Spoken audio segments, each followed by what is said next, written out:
Okay, so I'm on the last leg of where I need to be to go to my interview, and this is the hard part always for me to talk about because I like to get along with people and I like things to seem happy and nice, but sometimes they really aren't. And the man, the bus driver, he drove right past Broward College because he asked, "Was I going there?" I said no, and he just drove right past it. There may have been people that were at the school waiting to get on the bus. Horrible. And so, it really bothered me, but I was like, well, let me just ask him, why do they, why does he do that, Because I was thinking, what if I decided, after the interviews were over, I was going to go there to get on the internet and do stuff and, work on things. And I'm expecting the bus to be here at a certain time and it doesn't come. So I just asked him, I said, do you mind if I ask you a question? And he was like, sure, go ahead. So I asked him, I said, why did you not stop at the college?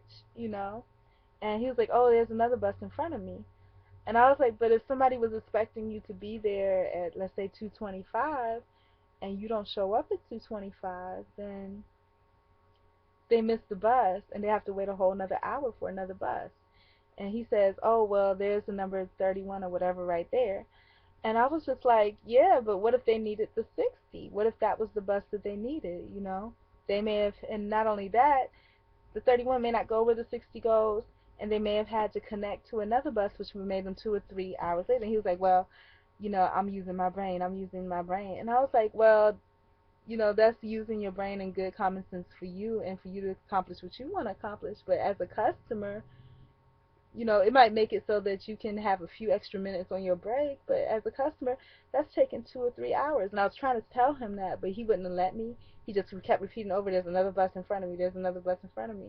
And I was like, I heard you when you said it the first 5 times, but I just, would like for you to listen, so I could tell you what my point is. He was not trying to hear it. And what ended up happening was that, I asked him permission to ask him the question. And then I asked him permission to ask him the question. He gave me permission. I started to ask it. He interrupted me by addressing it with something that was not even the issue. He was like, well, I know everybody got on that bus. You don't know. You know what I'm saying? You don't know. You weren't there to see it. I wasn't there to see it, you know? And I had to kind of write this out because, one, I didn't have anything else to do because I was on that long, long ass bus ride back. But also because it was like I had that aha moment, so maybe the interview wasn't really for the interview at all, but it was actually for me to have that confrontation or lack of confrontation because I'm not confrontational at all. I just end up getting run over with the bus driver. Here's what I just jotted down. It was like 2:20 p.m. to 2:25 p.m. I was so frustrated. I got on the bus and I watched the bus driver pass by the college altogether. I began thinking, what if I was at the college studying or waiting for the bus, having to rush to a part-time job after school? I really would not have appreciated being completely bypassed. I wanted to see the driver's viewpoint and where he was going with this. The only logic that he had was that there was another bus ahead of him and that bus would have picked up all the passengers. I tried to explain to him that as a customer, if I was at the bus stop and I was expecting it to arrive at a certain time, 2:25, and another bus arrived at 2:23, a few minutes early, I would be upset because I missed the bus unnecessarily. The bus driver advised that the bus in front of him picked up everyone that needed to be picked up, and that was the way that they worked. He was trying to get the other driver to turn around so they both didn't have to run the same route at approximately the same time. He would not let me finish my statement. There was no way that he could possibly know if everyone that needed the bus was on that bus or not. As a person that's riding the bus, that may be an inconvenience of a few hours costing jobs, interviews, classes, and etc. He advised that they could catch the 31. I advised that wasn't the point. There may be another bus that they needed to connect to, etc. And the 31 may not be going where they're going. That's crazy. So his point was that they were working, but he didn't allow me to say any of that. He just kept saying the same thing. He jumped right in. And his point basically was that they were working smarter. But who were they working smarter for? It would get him where he was going on time with a few extra minutes to spare to stop and eat, smoke, etc. On county time, but at the cost of someone else's job, livelihood, and general inconvenience of their life, just so that they could have few extra minutes. His statement that they could just take another bus did not make sense. His rationalization makes sense to everyone except the person that is actually catching the bus. Is this what we pay tax dollars for? So in addition, he kept interrupting me, repeating the same thing. I asked for 30 seconds to make a complete statement, and I actually brought out the stopwatch. I was on time. He would not give it to me. He repeated what he was saying, that the bus in front of him picked up everyone, and said that I was being repetitive. I advised him that I heard everything he had said 5 times, but he had not heard what I had said once. He was very insulting and condescending. And I asked him, would it be okay for me to ask him the question ahead of time, and he said that it would. So it kind of ended there. And the thing about it, that was a bad experience. But I have experiences like that where, being a person that likes to learn and I believe in right and wrong, if I see something I think is wrong, I don't point out and say that's wrong, but I question it. I want to know, because there might be a reason why you believe is right, and I want to know what it is, and I want to gain an understanding. But people, maybe because they don't have any real reason, and they haven't been provided one, it's like that's frightening to me that people can be like that, But the light about all of this is that I didn't realize it, because when you get involved in these types of questions, or these types of interactions, you kind of tune everybody around out. There was a young black boy, and when I say black boy, I mean at like 25. He's a man boy. He's a, you know what I mean. He's a young man, and he came up behind me. He was scruffy, just had a t-shirt on, like maybe he came out of work class, and he just came behind me and just started laughing.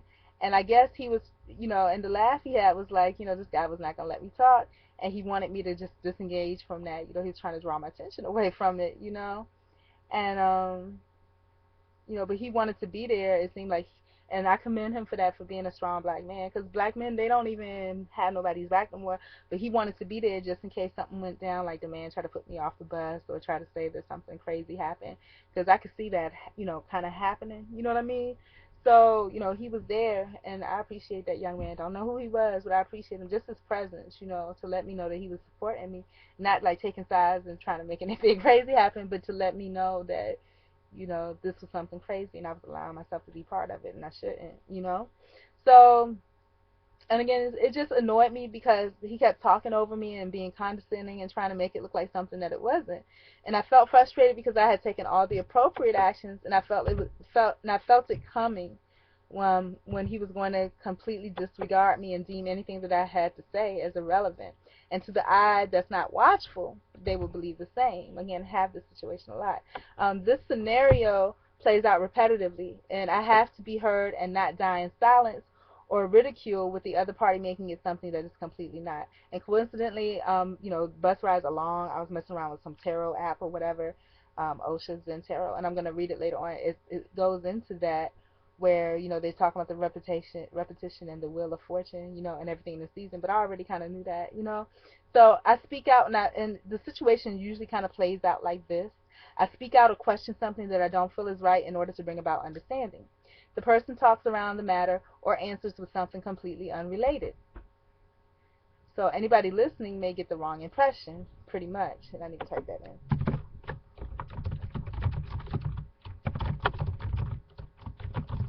So when I try to bring the attention back to the actual matter at hand, they reiterate the completely unrelated initial response without addressing what was said. And I try to draw the attention back. They repeat the unrelated response, and they express outrage that it's repetitive, and I state that they are not listening.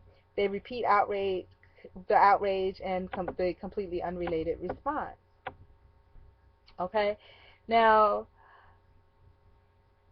I believe that, the person is aware of what I want to communicate when I ask for permission to communicate it, because they sense it, because the way I say it is like, I know it's going to be tough, so they sense it, but I think it evokes fear in them, and that's why they retaliate like that. It's nothing to evoke fear. Somebody just wants to get understanding and learn. Then they proceed to not allow me to say or communicate anything. And as I want to do things correctly and ensure that I'm heard, I will not make another attempt to communicate it verbally. I want to put it in writing so I'm not spinning my wheels, yet all along I am still kind and diplomatic.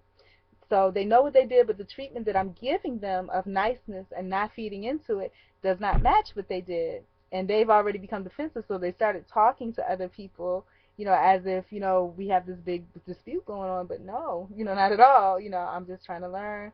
It's been shown that you're not trying to engage in that learning activity, and I've just moved on. So on the defensive, they start talking and saying negative things, okay?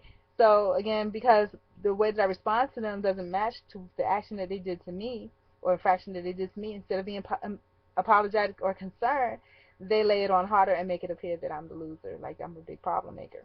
So I become the willing quote unquote shit eater, and I can see kind of rewind places that I've been where this has happened. And under the strain of more negative behavior, I'm rendered helpless to even document all that they are doing back to back, and I become overwhelmed by the negativity and useless. And for those that don't know the situation, I'm not displaying the appearance of whatever it is that this I am now actually displaying the appearance of whatever it is this person is gossiping about, and no one will take me seriously. You know, I must be a bad person because I'm looking sad or I'm looking mean, but I'm looking that way because I'm being pummeled, you know.